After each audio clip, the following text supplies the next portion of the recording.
happy to represent. Favorite Dune character? I'm honestly really excited to see Robert Pattinson. Like, that cat to me, bitch. I can't wait. Probably R.I.P., but Oscar Isaac, he was really fantastic. I am excited. Austin Butler, R.I.P.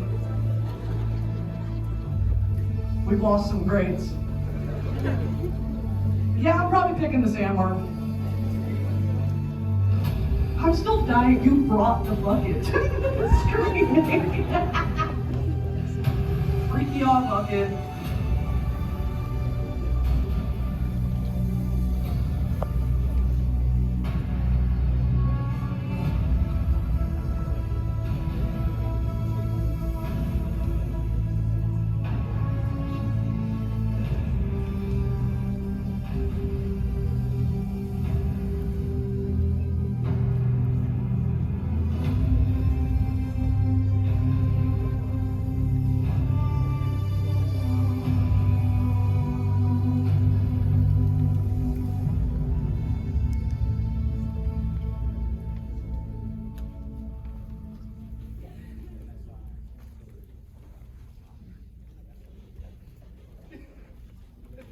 The sweat on my back is just... There's a big stain when I get up. Don't acknowledge it.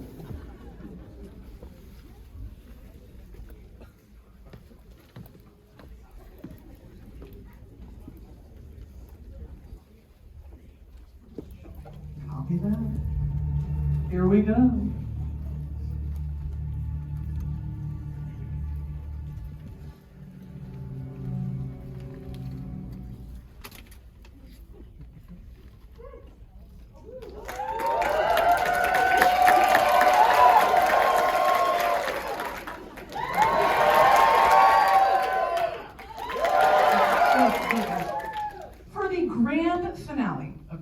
It was only natural to go beyond LA and London to make this a global experience.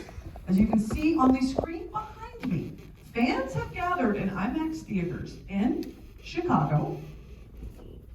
Hello, Chicago. Dallas! Show me Dallas!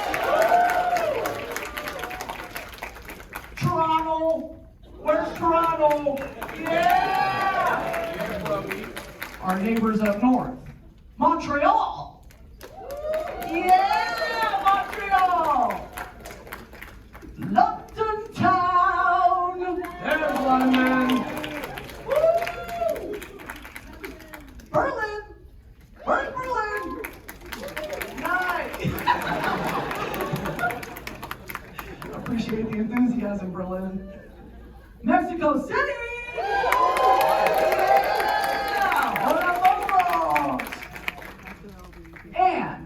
Abu Dhabi! Wow. Ooh, a standing O from Abu Dhabi. I appreciate it. And I'm sure fans from other galaxies are tuning in as well, using technology far more sophisticated than our own. These international Dune devotees are watching live as well. So everyone, everywhere, let's have a huge round of applause for that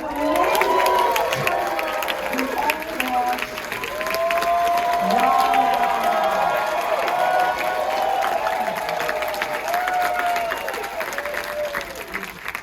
Everybody describe it in one word. Amazing. Amazing. 1, 2, 3.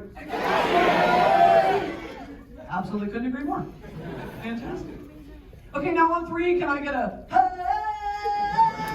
1, 2, 3?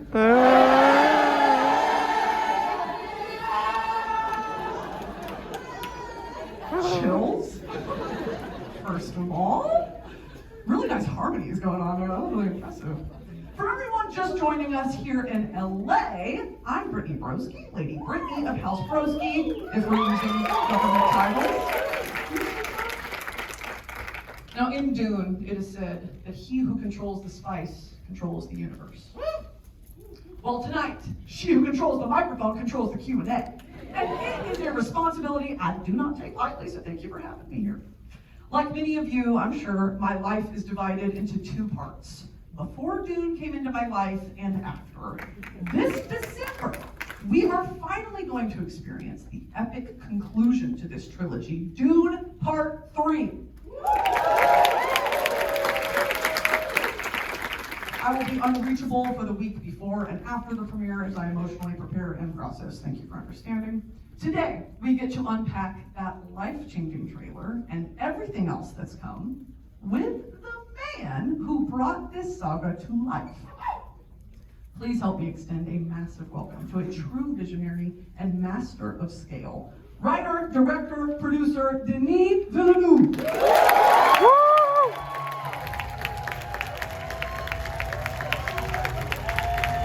Jenny!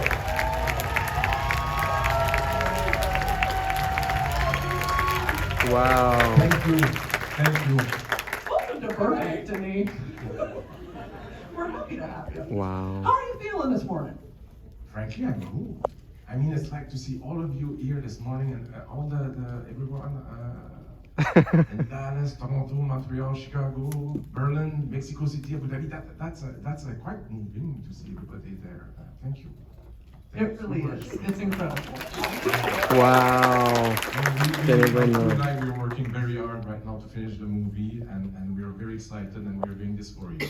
And we have some little things to share with you this morning. So, Well, on that note, let's get into it. I want to know what drew you back to Arrakis, because you were supposed to do a different project before returning, right? The thing is that I said to my crew, I'm going after part 2. We did both movies back to back, and I was like quite tired. And I said to everybody, "Listen, I'm taking a break." And I went back home, and 2 things happened. First of all, I kept waking up in the night with images, and these images started to get stronger and stronger. And also something important I have to say is that as we were touring for part 2, I felt an appetite and a joy and a desire to finish that story. And I felt suddenly a responsibility. And I was planning to go to do part 3 in a few years from now. But I said to myself, would it be a better idea to, instead of going there on Arrakis by nostalgia, to go there by necessity and honor these images that are coming to my mind right now, and I wrote the movie right away, and here we are, and I'm really excited. Dune Messiah, the Dune Part 3 is based on the second book, Dune Messiah, and it's one of my favorites. It's not my favorite, and it was a massive privilege and honor for me to bring it to the screen. Oh, we cannot wait.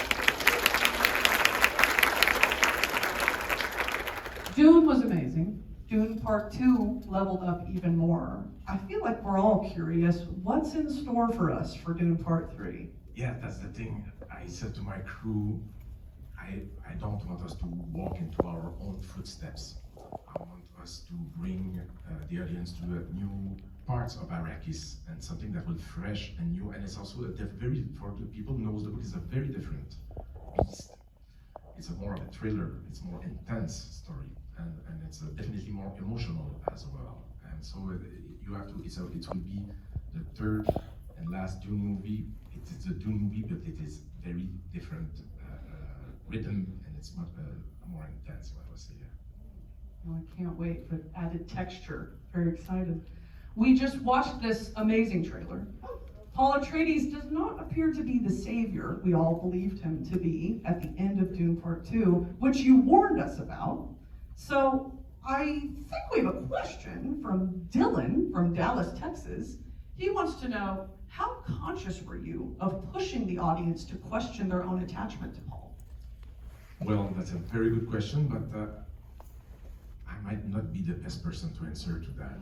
What if we ask Paul himself? What? Timothy Chalamet? What?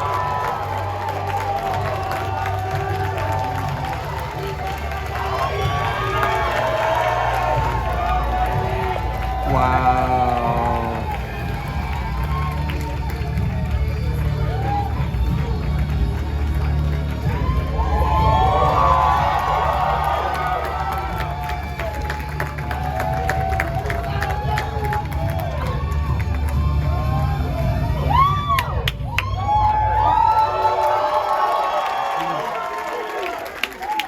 How's everyone doing?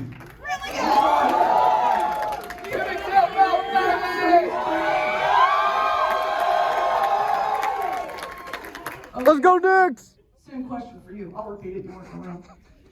Paul Atreides does not appear to be the savior that we believed him to be at the end of Dune Part 2. Where can we expect... Well, actually, hold on. Dylan had a question for you from Dallas. Let's find Dylan from Dallas. And by the way, there's Dallas. Hey, Dallas. Dylan wants to know, how conscious were you of pushing the audience to question their own attachment to Paul? I guess the clues are in the book. I think Frank Herbert and Denis hopefully painted a nuanced picture of a sort of a warning tale to beware leaders, charismatic leaders, you know, and I think the proof is in the pudding. It had little to do with me. I think it's in the original book and the screenplay. Spice pudding. Spice pudding, exactly. Super boring jokes.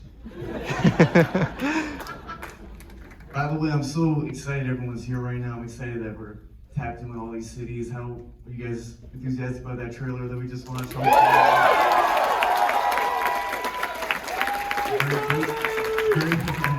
gonna follow me around the rest of my life. That's good. I'm very grateful for this man. Like he could have taken years between these projects, and instead he buckled in and we got it done right away. And I'm a huge fan of the Lord of the Rings trilogy, and I'm trying to imagine the last time someone knocked out, you know, 3 things so consecutively. And just very grateful to Denis and Denis we trust. You know, Thanks to you. And lastly, did this second seat not give it away? Was it, you guys are like, has there a second chair here right now? You know? You know, someone brought the popcorn bucket. Okay, Tim. Andre from Berlin wants to know what this decade-long journey of becoming and embodying Paul Atreides has been like for you. Is it going to be difficult to part with him? Well, what's up? First of all, everyone in Berlin, you know, I apologize what happened to Germany in the World Cup. I'll never know what the reaction was to that. But, you know, at the end of the second film, Chani is obviously feeling a sense of betrayal towards Paul and how the relationship has crumbled. And I think, without giving too much away in the third film, I think it's sort of Denis' mastery in weaving in storylines that weren't explicit in the book. And perhaps I would say where Denis took the most creative liberty, but it really ties the story together. And Zendaya, as you guys see in that trailer, gives such a fantastic performance in this, as usual. I think, you know, if you're taking notes for the trailer, we could turn the bass up a little bit. Okay, follow-up question. Zendaya's real mad at you at the end of part 2. Is this, could some say, be the start of Paul's villain arc?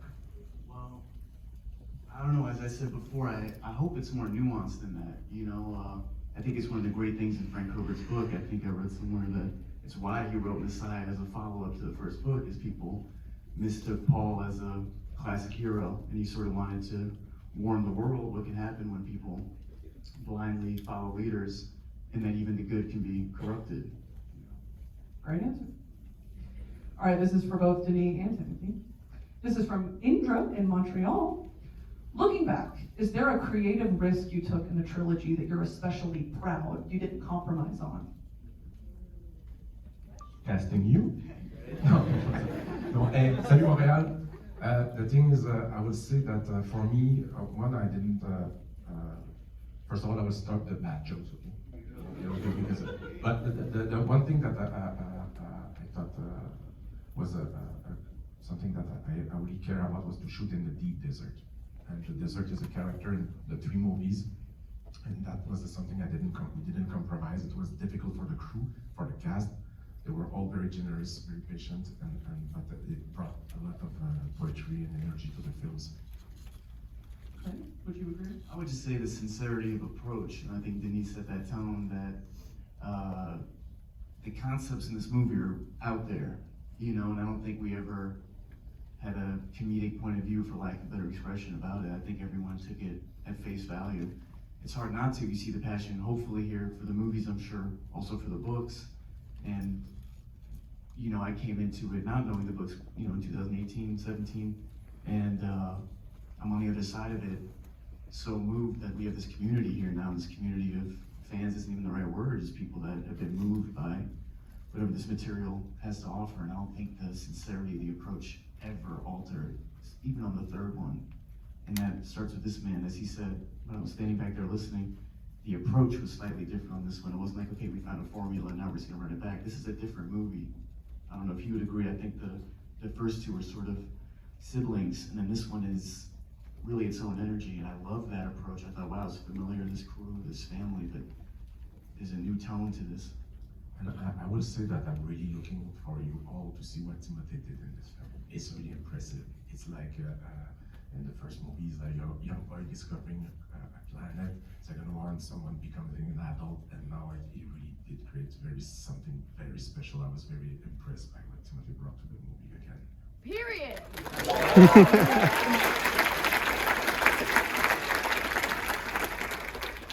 Timothy, this movie reunites us all with your castmates. But I want to know, well, in the first two films, we've got Jason Momoa, Javier Bardem. But this third installment gave you the opportunity to work with some new castmates, Robert Pattinson, Anya Taylor-Joy. How were those experiences? Lifelong friends? Fantastic. They're just tremendous. I've worked with Rob before. Anya is something special in this movie, as is Rob, but maybe it was Linus's cinematography style or Denis' direction, but I think the first day Anya stepped on set, I didn't really get to work with her on the second one. Just visually, it was breathtaking, and she's unbelievable in this movie. That's not media hyperbole. She's actually terrifying and amazing. And Rob, I knew how good he was. You know, I think we lost Montreal. Okay, there they are. That might have been scary for me for a second. And checking with your family.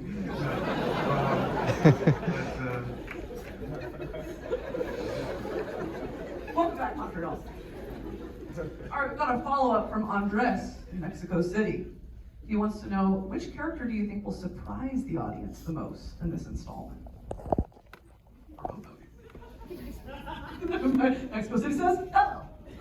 Personally, I think that all characters are bringing, that's the beauty of that stories, all characters are bringing something surprising to the plot and to the, so I think that I cannot single out someone because we tried bring them into a new light, all the characters. So I hope that the audience will feel the same.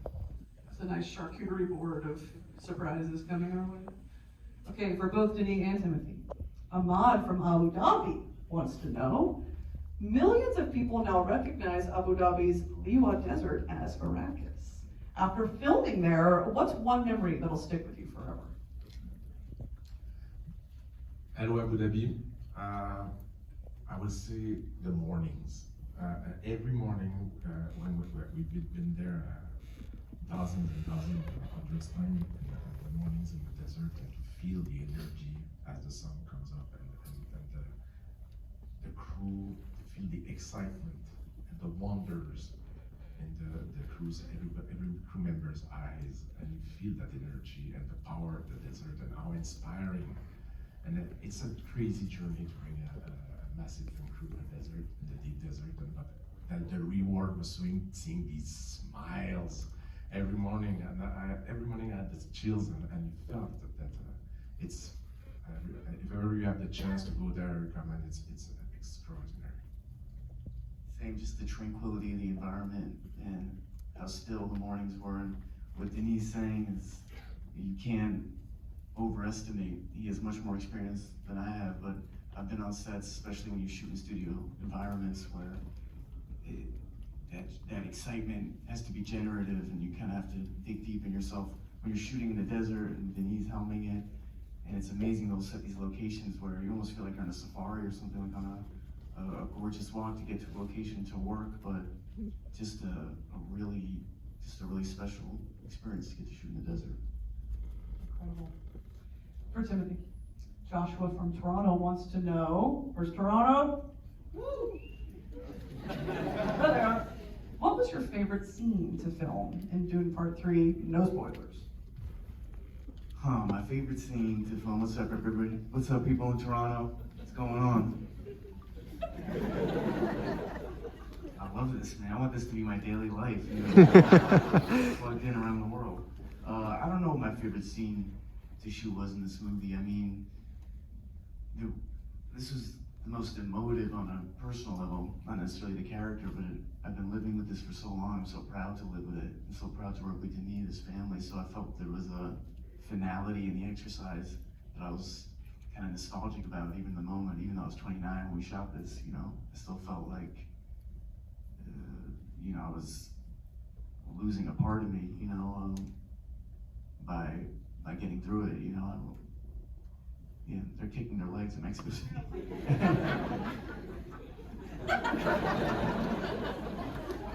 They're kicking their legs in the front. It's childlike excitement and wonder. If we're really getting out of Mexico City, I appreciate it. We had the best premiere ever in Mexico City for Dune 2. It was absolutely bananas. It was like a rock concert. Yeah, it was really. It was awesome. It was like they would cut to they cut to Austin Butler for the first time in the movie. It was like a unannounced rapper was coming out of the show or something. You know. You see Chicago, Montreal, Berlin, you have to catch up. I make too much that joke, don't you think? No, this is perfect. Okay, speaking of Montreal, we've got Isaac from Montreal. His question, or a love letter, is Dear Denis, first I have to thank you for what you've done for me. Your Dune films have changed my life. I consider Part 2 to be the greatest film of all time. And as someone also born and raised in Montreal, I'm interested to know what from our culture here have you brought to this epic third installment. Merci beaucoup and long live cinema. That's very generous of you. Thank you. It's I'm happy that you enjoyed part 2. I will say what I brought from home. I was raised watching movies, experimental movies from National Film Board. That's where my cinematic education started. Watching National Film Board of Canada short films, experimental, and I wanted to bring that kind of experimental feeling to Dune Part 3. So to do so, I created a special small unit, very tiny unit of a few filmmakers, and their task was to do experiments in front of the camera to bring some crazy, insane footage that I will use for the movie. And that unit was called the psychedelic unit. And the psychedelic unit was led by 2 young French Canadians, Christophe Brundle and Salomé Villeneuve, and their task was to bring some crazy images that you will see in the movie later. I can't break it right. Like sitting here geeking. Okay, Shrek in Quebec asks, if you could take the cast of Dune 3 to any restaurant in Quebec, where would you take them? And what would you recommend they order? Well, without hesitation, I will bring them in my second home. It's a small Iranian restaurant. It's called the Café Petit Biblos. The Biblos, the owner, Emela, is making the best breakfast in the galaxy. It's called a feta omelette. And I will have all the cast eating that feta omelette with me. That would be a treat. I like there was no hesitation. You No, have it. that's my favorite spot on earth. Yeah. All right, now we have a question from Sophie in London. Where's London? Let's hear it. It's silent. It's silent on We had our an amazing premiere in London. Also an amazing premiere in London, and Yeah. shout out the director there, the really abstract angle that's everyone shot Okay, Timothy. Sophie's question is, was there a particular scene in Dune Part 3 that was more difficult to film emotionally than technically or physically?